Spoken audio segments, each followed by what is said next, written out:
महाभारत दुनिया की सबसे महान कहानियों में से एक है, जो प्राचीन भारत से आई है। यह कहानी दो समूहों के राजकुमारों की है, पांडव और कौरव। ये दोनों एक राज्य के राजकुमार थे जिसका नाम था हस्तिनापुर। पर समस्या ये थी कि दोनों राजा बनना चाहते थे और इसी वजह से एक बड़ा भयानक युद्ध हुआ। पांडव 5 भाई थे, युधिष्ठिर, भीम, अर्जुन, नकुल और सहदेव। ये सभी बहादुर, दयालु थे और हमेशा सही काम करने की कोशिश करते थे। दूसरी ओर कौरव 100 भाई थे, जिनका नेतृत्व दुर्योधन करता था। वह बहुत ईर्ष्यालु था और हमेशा ज्यादा शक्ति चाहता था। दोनों पक्षों में ताकत और कमजोरी थी, लेकिन पांडवों के पास एक बड़ा लाभ था। उनके पास भगवान कृष्ण थे, जो उनके सिर्फ दोस्त ही नहीं बल्कि बहुत बुद्धिमान भी थे। उन्होंने अर्जुन को युद्ध से पहले बहुत महत्वपूर्ण बातें सिखाईं, क्योंकि अर्जुन को अपने परिवार के खिलाफ लड़ने में बहुत दुख हो रहा था। ये शिक्षाएं बाद में भगवद गीता नाम की एक खास पुस्तक में लिखी गईं। युद्ध से पहले इसे रोकने की बहुत कोशिशें हुईं। पांडवों ने कहा कि उन्हें पूरे राज्य की जरूरत नहीं है, बस 5 गांव दे दो।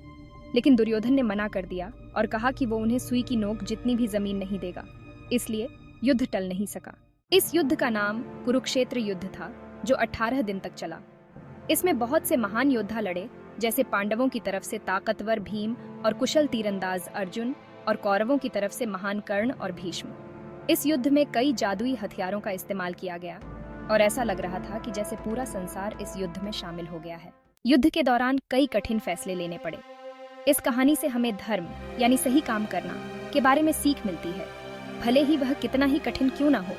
जैसे अर्जुन लड़ना नहीं चाहता था क्योंकि वह अपने परिवार को नुकसान नहीं पहुंचाना चाहता था, पर भगवान कृष्ण ने समझाया कि कभी कभी सही काम करना मुश्किल होता है, लेकिन यह जरूरी होता है ताकि दुनिया में अच्छाई बनी रहे।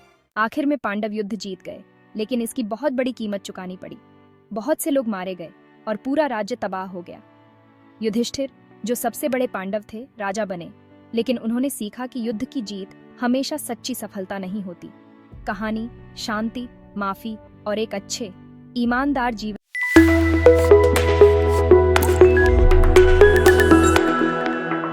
The Teaching Troops.